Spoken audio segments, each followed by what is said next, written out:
Ladies and gentlemen, welcome to the new episode of the BIICL International Emerging Law Voices. Together with us tonight, we have an emerging law voice from BIICL, the British Institute of International and Comparative Law, Iris Anastasiadou. Iris, we welcome you to the BIICL campus and the School of Law. And it's very important for us that you actually accept our invitation to come here because you have a very interesting career in law and you can tell us more about it. If I'm not wrong, you started with York University. I did indeed, and thank you again for having me over. It's a real pleasure to be here in Brunel University. Yes, I started at York University. I'm originally from Greece, from Athens, and I decided to study in the UK because of the weather. I'm kidding. It was because I saw, I think they have an excellent schooling system. That is not to say that Greece does not have one, quite in the contrary, but I always thought it would be nice to study in English and to be exposed in a multicultural environment where I could learn from experts in law and in international law more specifically. But yeah, I chose the University of York because first of all, we had lovely tutors and professors there. I studied UK law, which it was always quite interesting to me. And Iris, it's very important what you say. Indeed, international law, especially in the UK, we have the doctrinal approach as international law. But we know sometimes in the United States we have also more pragmatic approach, a realpolitik approach. So the saying goes that if somebody wants to really study the classical norms of international law, then the United Kingdom is indeed the perfect place to come. And as you say also, York has a special also, maybe the Northern England environ have a special also importance in this, because it's a good law school and also it's outside London. So now you can compare between London and also how it is to live outside London. Yes, the comparison is? The pace of life is quite fast in London. I think York was great as a newcomer in the UK because I didn't get exposed very quickly to the fast pace of life of London, and also I don't know, the student life there is just amazing. But apart from that, we actually didn't have, we did have the doctrinal approach to our studies, but York has a unique system of learning as well, which also was quite attractive for me as a student because we were kind of given scenarios each week. It's called problem-based learning, where you're given each week a client, and you try to identify first of all their legal issues, and then during the course of the week you try to also answer them. It's very important for you state here the problem learning approach. We have a similar approach here in the BIICL School of Law with the BIICL International Law Group seminars and events that we hold every 15 days. Oh. So we bring the students interaction with speakers from outside the world, from law firms or from other universities. And as you say, it's important because the student can actually learn in practical terms certain things about international law, not just in paper. Yes. But also what you stated about the importance of UK law, of English law, when it comes to the interaction with international law, is equally important because of the British Empire and all the history and the preponderance that England had in the international arena. And apart from all this journey and all this issue, you decided in essence to focus now on migration law in BIICL, or no? Yes and no. So actually I'm a researcher in public international law and migration. So migration is a bit more specialized, but that is not to say that I don't do public international law as well. So what really attracts me in studying, researching migration is the impact and the real impact you have on people's lives. It's more direct in a sense, although you don't necessarily get to speak with migrants, refugees. You get to interact with the laws and try to kind of help in evolving policy and all that. So. And the question is, I receive refugee law, or as you say, migration law, is transnational or international? Is it global or international? And I know that you have also dealt with anti-trafficking laws. So we know that anti-trafficking is a global program, trafficking is a global problem. And the question is if it's international or more transnational or global. And what's the nexus between global or international law? So I would start, because I always think internationally first. That's my first instinct. So I think it starts, first of all, migration as a whole started due to wars and plight, human disasters, all that. So this was kind of like a political approach to it. I think people came together and decided to have a refugee convention, and I think it starts internationally, and then obviously you need to adopt the laws into your domestic law, so then it becomes a local thing, and then people have directly, they derive the rights from the convention and their domestic rights. And also European Union thing, with the double regulation and all this kind of interaction between international law and European Union law. Yes. Which is also very important. It is very important, although the measures are a bit more strict, I would say, because in regional laws you obviously have less countries, and the laws are more tailored to the problems that each of these countries have. So yeah, it's really interesting to study how all these things interact. And what you said before is very important to stress, how refugee law and international law in general should not be seen in isolation. The different fields of international law interact with each other. So refugee law should be seen in conjunction with the laws of war, for example, with warfare. And on this, I would like also to inform the audience that Iris Anastasiadou is going to teach a relevant course in BIICL in April, in the coming future. So Iris, when it comes to the laws of war, what's your exposure to the laws of war? If you fell in love with the laws of war, if you feel that they have problems that should be rectified? Well, they say all is fair in love and war, but that's not true. In war you do have quite a few rules, and I find that it's actually one of the most the best structured and well thought field in the law, because everything's really codified, because I think states thought they would want to not have any more wars, so it's really well structured. And I'm not going to be teaching a course, I'm going to be teaching one session as part of our public international law and practice course. So part of the course, but still something. Still something. I got something correct. Yes, yes. But yeah, I want to focus on the rules you derive from the Geneva Conventions, but because it's really interesting, people maybe think that there are no rules, but that is not true. Simply not true.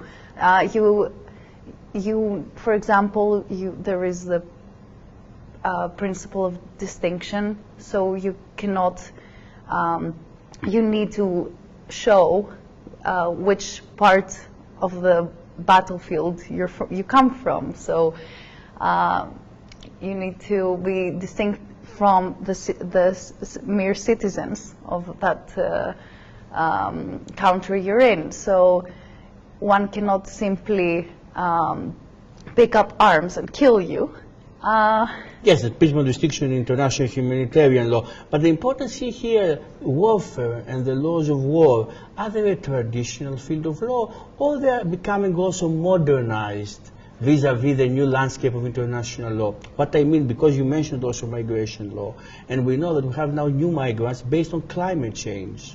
So maybe the challenges, for example, in migration law, do not come anymore from wars, as you stated before, but they come from new scenarios. So how much are we going to see wars to be relevant in the formation maybe of international law in the future? or maybe because also the laws of war go beyond the classical mantle and they take the form of cyberspace, for example, cyber warfare. So the question is the traditional laws of war, how much do they need to adapt also to new scenarios? So that's really important. I think the law is a living organism. It needs to evolve. It needs to continuously be interpreted in the current climate of things. We cannot, it cannot be remote and distinct from any reality. It needs to be current in order to respond to current challenges. One of these challenges, as you mentioned, is climate change migration, and there have been there has been a new landmark decision, so you see that courts are kind of taking the first response to that, as well as many different initiatives, but we're yet to see a new adaptation. I don't think there would be, I hope to see some sort of a convention on that, but I'm not hopeful for the present. Of course, very difficult to actually draft a convention, to assemble all the states, all the stakeholders to agree on definitions and all the minutes of these kind of negotiations. Yeah. But you have also masters from UCL, from University College of London. And my question is, how did these masters actually help you maybe actualize your ambitions in the field of international law? And what are these ambitions of yours? Where do you see yourself in the next, let's say, 2-3 years? Yeah, so that's a lovely question. Thank you. So I studied initially my master's because I thought I would love to specialize in public international law and more specifically be more equipped with research skills, and because I always saw myself as an academic in the future. So where I want to be in 3 years, hopefully I will have started my PhD. And interestingly, it links to your previous question. I want to focus on cyber, the cyber of things, cyber warfare, because I think it's the future. And I want to perhaps help at least advance the legal field and academic opinion in that. I can agree with you that it's the future, of course, all the cyber issue, artificial intelligence. Here in the BIICL School of Law, we have the experts that also deal with these issues, and also with the International Law Group, we had relevant events in the past. So I share your interest about the field. The question is, when it comes to cyber warfare, do you have a particular, again, topic you have in mind, if you want to reveal here to our friends in camera, or maybe not, still you haven't applied formally for the PhD? I have not applied yet, but I'm thinking I want to look at in general terms. You don't have to reveal also the PhD topic. No, it's fine, because it's good to have polyphony, it's good to have many opinions, and it's good to all work together towards something and see the bigger picture sometimes. I think I want to see the challenges of having private actors in the battlefield helping with the cyber issues. So I think that's really important for us, because initially how we thought of the battlefield and the belligerents were simply states. Now we've moved forward from that to have non-state actors, which includes obviously non-state armed groups, as well as private actors, which can be private companies, which in conjunction with states or on behalf of the states can actually maybe conduct a cyber offensive operation. I cannot bear the responsibility of saying that there has been such thing, but yeah, I think in the future there will be. What you say is very important. It's very pertinent also to the whole idea of international corporations committing human rights violations and all this kind. And we had initiatives also in the areas of the UN, as you know, holding accountable businesses for human rights violations, not only in Africa, for example, Shell in Nigeria and the Ogoni River, but also regarding warfare. But still it's very difficult because you have to grasp also the corpus of the corporations, and all the more so when it comes to the cyber issue, where it's difficult sometimes to attribute the attack or the action to a certain parameter, to a certain actor. But this brings me to the junction between the private sector and the public sector when it comes to public international law. Do you think that this junction has been expressed enough so far in the real, because you come also from the British history of international law, which does a perfect job in trying to bring in all the voices between the practical facets and theory of international law. Do you think that BIICL is only kind of an exception, or do you think that we have more international law being seen as a marriage between the practical and theoretical facet? So I'll tell you what, it's a really interesting question you ask. We do have a department that deals with business and human rights, and I think there are many advancements made internationally in this field. And even starting from academia, I can think of Andrew Clapham, for example. He has expressed that private actors may and should have accountability under international law, because what we forget is that a lot of times transnational corporations have a lot of power, if not more than states, and they have many people working for them, and they might be accountable for environmental disasters or for violations of human rights. Should the state bear the sole responsibility for that, or sometimes should the corporation bear the responsibility for that? So that's a very interesting question in law, and I think as the time passes, they have more and more responsibility. And I think that we should not be pessimistic. I think companies themselves also do not, sometimes they do not want to cause any harm, so they do self-regulate. And we see that both in the cyber sphere as well as not in the cyber sphere. You speak about cyber, and you mentioned explicitly cyber warfare. My question is, do we speak only about cyber warfare, or can we apply the cyber paradigm also to other fields of international law? For example, we spoke about migration. Doesn't cyber have to do something also with the way migration flows, for example, are regulated, even by traffickers? Yes. So along these lines, maybe a new PhD, maybe now we give also ideas to our friends here in the audience, but maybe we're talking about a new PhD, or being about broadening the notion of cyber to encompass not only warfare, as we know so far, but also generally fields of international law. Yeah. So as we know, the law is very fragmented and split into many different directions. But yes, cyber is a new common element in across all sectors. And I think in terms of trafficking, for example, as you mentioned, traffickers saw a very big opportunity during COVID, and when we were all sitting at home, having access to the internet, that triggered many different responses from traffickers. They adapted very well, and I think some governments are actually keeping up with this, and even private corporations such as Meta, I think they do have some departments that monitor behavior, and through the use of AI, they can come to the bottom of things and even catch criminals when they try to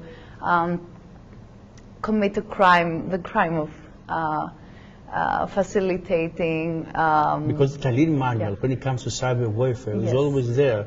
But we don't have necessarily the expansion of cyber in other fields of international law, like immigration law, like, for example, human rights is associated with maybe warfare. So I think human rights are being covered. But maybe, as we said, cyber can also be seen to expand also in other fields of international law. Yes, but I think domestically there have been many new rules, at least in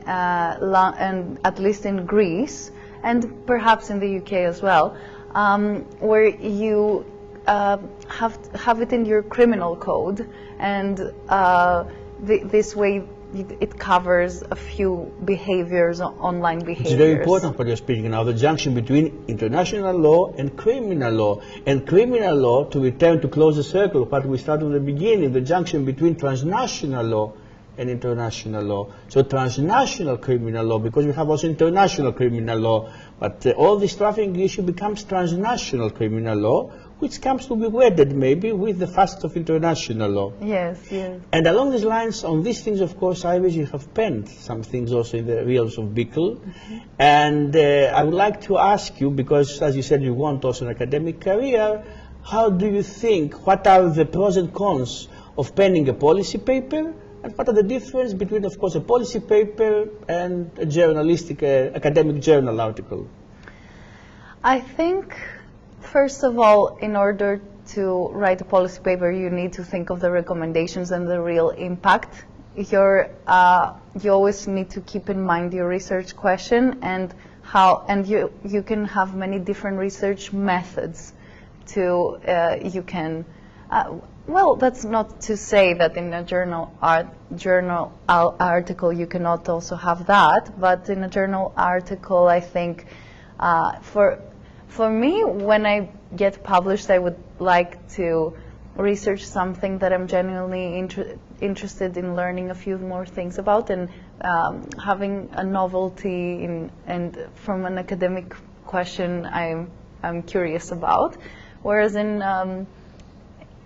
the policy paper, you sometimes have a funder and you try to seek funds to evolve policy in some And maybe way. you actually have a more partisan, of course, approach, Yeah. because you also want to serve a certain policy, as the name denotes, policy paper. Yes. But my question is, but doesn't the policy paper bring you more to practice, make me more pragmatic also regarding international law? Sometimes maybe academia, maybe we tend, or we shouldn't tend, to become so much theoretical and so much maybe abstract. Yeah, well, it just depends on the content of the academic journal, because I think a few times it opens a conversation, an academic conversation, which in the end of the day it can take pragmatic dimensions, and it's not a few times where you see a judge quoting a professor who wrote something. So you see that interaction between different parties. Along these lines, thank you very much, Iris, for being here with us. Ladies and gentlemen, it was Iris Anastasiadou from BIICL, the British Institute of International and Comparative Law, here in the BIICL School of Law, Brunel University London and its campus. Along these lines, we thank you for being with us, and we look forward to seeing you in our next episode.